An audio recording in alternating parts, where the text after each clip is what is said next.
आजवर आपण पाहिलेले जे लव्ह जिहादचे किस्से होते, जी प्रकरणं होती, हे वेगळे होते. या 2 प्रकरणानंतर एक असा उलटा लव्ह जिहादही आता लपून छपून बाळसं धरतोय, हे उघड व्हायला लागले. आपल्या नुसत्या पोरीच संकटात नाहीत, तर यांचा डोळा हिंदूंच्या तरणाटाट्या पोरांवरही आहे. आता हा उलटा लव्ह जिहाद तसा लवकर उघड होत नाही आणि झालाच तर त्यात न्याय मिळेलच असं याची शाश्वती फार कमी असते. त्यामुळे हिंदूंनी आता सतर्क राहायला हवं. आपल्या लेकी बाळींवर जसं बारीक लक्ष ठेवायचं, तसंच ते आपल्या हातातोंडाशी आलेल्या तरुण मुलांवरही लक्ष ठेवणं गरजेचं आहे. या बात तर हुरे कधी आपल्यातल्या भोळ्या गोपाळला गंडवतील सांगता येत नाही. तेव्हा यापुढे असा उलटा विचारही करत चला.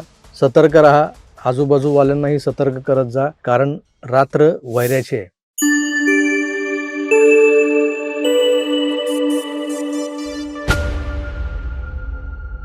नमस्कार मित्र. आज तुम्हाला जरा हटके अशी स्टोरी सांगणार आहे मी. हटके यासाठी की जनरली आपण लव्ह जिहाद म्हटलं की आपल्या पोरीबाळींच्या इज्जतीचा प्रश्न निर्माण झाल्याचं समजतो. पण इथं जरा वेगळा अँगल आहे. प्रसंग, पहिला प्रसंग तो आहे मुंबईतल्या मड इथल्या कोळीवाड्यामधला. सहसा कोळीवाड्यांमध्ये आगरी कोळ्यांशिवाय दुसऱ्या कोणाशी फारशी चालत नाही असं म्हणतात. मुंबईचे भूमिपुत्र असलेल्या कोळी आगऱ्यांना त्यांच्या वस्तीत कोण नडणार म्हणा, नाही का? आणि लसणीच्यांनी किंवा इतर कोणी फालतूपणा त्या वस्तीत केल्याचं मला तरी ऐकिवत नाही. तरीही मड सारख्या कोळीवाड्यात हा प्रकार घडलाय. इथं नव्यानंच भाड्यानं राहायला आलेल्या एका 30 वर्षांच्या रुखसार बानूची कहाणी आहे. 30 वर्ष वय, त्यात ती एकटीच राहत होती म्हणे. बघता बघता तिनं शेजारच्या 2 खोल्या सोडून राहणाऱ्या गोपाळ नावाच्या 17 वर्षाच्या पोरावर काय जादू केली देवास ठाऊक.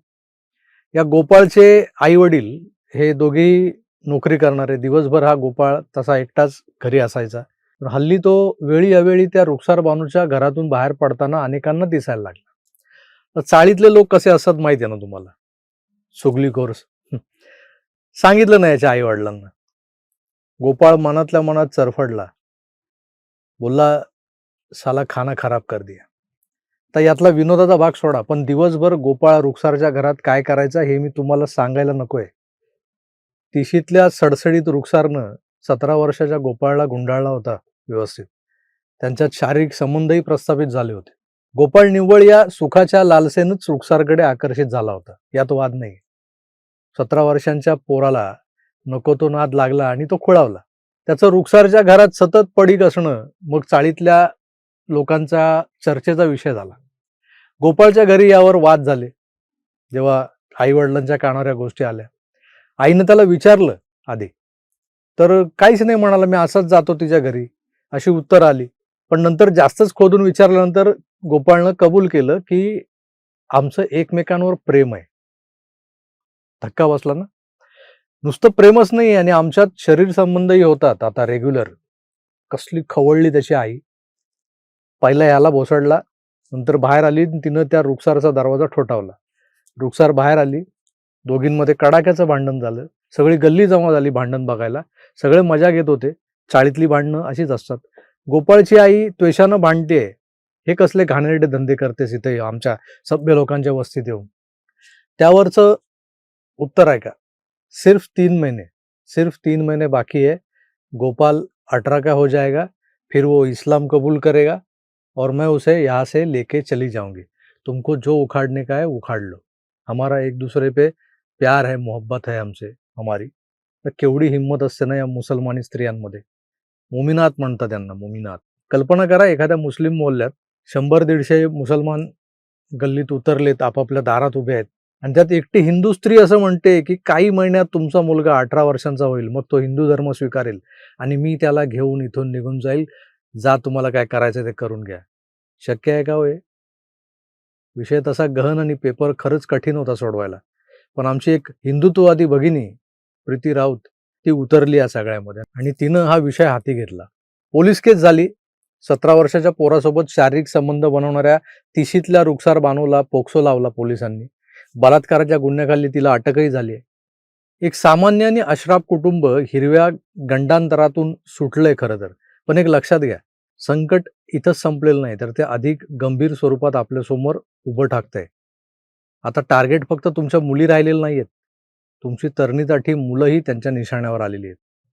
काहीही सरळ साधं सोपं असं राहिलेलं नाहीये, अवघड होत चाललंय. आता कालच कानावर आलेली दुसरी घटना आहे का? सांगलीतल्या एका नुकत्याच वयात आलेल्या हिंदू पोरानं आत्महत्या केली. फोटो बघा पोराचा. बरं ही आत्महत्या त्यानं का केली याची कारणं शोधताना मागे ठेवलेली चिठ्ठी वगैरे काहीच सापडलं नाही. आणि त्यामुळे झालं असं म्हणजे त्याने एक व्हिडिओ केलाय आत्महत्या करण्यापूर्वी, पण त्या व्हिडिओतूनही काही निष्पन्न झालेलं नाही. त्यामुळे सगळेच बुचकळ्यात पडलेले होते. पण या मुलाच्या आईला त्याच्या मोबाईलमध्ये त्याचे काही WhatsApp चॅट सापडले. त्यावरून या आत्महत्येचा उलगडा झाला. तुम्हाला स्क्रीनवर ते चॅट दाखवतोय मी. त्यातला जो मजकूर आहे, म्हणजे दोघांमधलं जे संभाषण आहे त्यानुसार हे पोरगं एका मुसलमान मुलीवर प्रेम करत होतं. त्या मुलीचं वय होतं वर्ष 15. आपलं पोरगं प्रेमात फार आंधळं झालं होतं. आता जेनझीमध्ये एक टर्म आहे निब्बा-निब्बी. या निब्बा-निब्बी स्टाईलच्या प्रेमात यानं तिला सिगारेट ओढलेली आवडत नव्हती म्हणून सिगारेट सोडून दिली असंही त्या चॅटवरून कळतंय. म्हणजे बघा. दुसरी गोष्ट म्हणजे या तरुणानं आत्महत्येपूर्वी एक व्हिडिओ रेकॉर्ड केला होता. मी आता मरतोय. माझ्या मृत्यूसाठी कुणालाही जबाबदार धरू नका असं काहीतरी होतं त्या व्हिडिओमध्ये.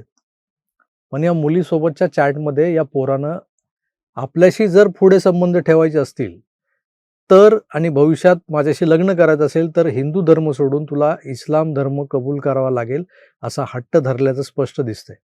या अशा अडनिड्या वयातल्या प्रेम प्रकरणातल्या तो जो आत्महत्या केली त्या मुलाच्या व्यतिरिक्त जी मुलगी होती ती प्लस एक मुस्लिम तरुण आणि या मुलीची एक मैत्रीण यांच्यातही चॅट्स व्हायचे. तेही चॅट्स सापडलेले आहेत जे या पोराला इस्लाममध्ये कन्वर्ट हो यासाठी दबाव आणत होते. म्हणजे ही मुलगी तर होतीच जी प्रेमाच्या आणाभाका देऊन घरवाले को तो मालूम है ना, शादी करने का तो तुमको तुम्हारा धर्म बदलना पडेगा हे ती सांगत होती आणि तिचे मित्र अजून दबाव टाकत होते. त्या मोमिनाच्या प्रेमाचं जे जाळं आहे ना ते एवढं गडद होतं की यानं मागचा पुढचा कसलाही विचार केला नाही. मर्दासारखा मर्द आणि नामर्दासारखा आत्महत्या करून बसला. एखाद्यावर प्रेम करायचं तेव्हा समोरच्याचा धर्म वगैरे पाहायचा नाही, नसतो. हे आपल्याकडच्या बऱ्याच पोरी करतात, नाही का? सलीम अब्दुल, झाकीर हुसेन-बिसेन सगळे आवडतात त्यांना. आपली पोरंही करतात, पण जिहाद्यांसोबत लग्न करताना त्यांचा हट्टच असतो, की तुला इस्लाम कबूल करावा लागेल आणि नाही केला तर हिंदू पोराबाळांच्या आयुष्याचं मातेरं हे असं तुम्हाला आत्महत्येच्या स्वरूपात होताना दिसतं. मित्रांनो, सांगलीत सुद्धा लव्ह जिहादचा हा अनोखा प्रकार उघडकीस आल्यानंतर गुन्हा दाखल झालाय. पण निव्वळ WhatsApp चॅटच्या माध्यमातून सापडलेल्या पुराव्यांमुळे ही केस टिकेल का? आजवर आपण पाहिलेले जे लव्ह जिहादचे किस्से होते, जी प्रकरणं होती, हे वेगळे होते. या 2 प्रकरणानंतर एक असा उलटा लव्ह जिहादही आता लपून-छपून बाळसं धरतोय, हे उघड व्हायला लागले. आपल्या नुसत्या पोरीच संकटात नाहीत, तर यांचा डोळा हिंदूंच्या तरणाटाट्या पोरांवरही आहे. आता हा उलटा लव्ह जिहाद तसा लवकर उघड होत नाही आणि झालाच तर त्यात न्याय मिळेलच असं याची शाश्वती फार कमी असते. त्यामुळे हिंदूंनी आता सतर्क राहायला हवं. आपल्या लेकीबाळींवर जसं बारीक लक्ष ठेवायचं तसंच ते आपल्या हातातोंडाशी आलेल्या तरुण मुलांवरही लक्ष ठेवणं गरजेचं आहे. या बात तर हुरे कधी आपल्यातल्या भोळ्या गोपाळला गंडवतील सांगता येत नाही. तेव्हा यापुढे असा उलटा विचारही करत चला. सतर्क राहा. आजूबाजूवाल्यांनाही सतर्क करत जा. कारण रात्र वैऱ्याची आहे. गजवा हिंद या संकल्पनेच्या जवळ जाताना त्यांना नको नको त्या कल्पना सुचतायत आणि त्या कल्पनाचे बळी आपले हिंदू आणि हिंदूंमधलीच ही नवथर पिढी जी आहे ती सगळा बळीचा बकरा वगैरे बनत चाललेली आहे. मित्रो, ती रुखसार बानो तिशीतली ते पोरगं होतं 17 वर्षाचं. आता हे जे वय असतं ना, या वयात आपल्यापेक्षा वयानं मोठ्या असलेल्या स्त्रीवर प्रेम करण्याच्या ज्या भावना आहेत त्या अशा ते काय म्हणतात आतमध्ये संप्रेरकच अशी शरीरात निर्माण होतात आणि त्यातून हे सगळं घडत असतं. नेमका याचा फायदा घेतला जातोय. ही प्रकरणं सगळ्यात जास्त आणि मोठ्या प्रमाणात आहेत. आत्महत्या करणारा तो सांगलीतला पोरगा थोडासा विरळच असेल, पण मुंबईतल्या किंवा मुंबई आजूबाजूच्या MMR रिजनमधल्या कित्येक चाळींमध्ये, कित्येक अशा नगरांमध्ये या भाब्यांच्या प्रेमात अडकलेले आपले हिंदू तरुण, आपली ही 17-18 वर्षांची जी पोरं आहेत ना, त्यांचं प्रमाण लक्षणीय आहे. पण ते चटकन उघडकीस येत नाही. हा सगळा चोरीचा मामला सुरू आहे. कधीतरी याचा विस्फोट होण्याआधीच आपण त्यावर लक्ष दिलं पाहिजे. त्यामुळे जरा अपने भी गिरेबान को टटोल के देखो हे म्हणण्याची वेळ आली आहे. तुर्तास इथेच थांबतो. पुन्हा भेटूच. तोवर आपली काळजी घ्या आणि पाहत राहा आपलं आवडतं YouTube चॅनल आकार DG9.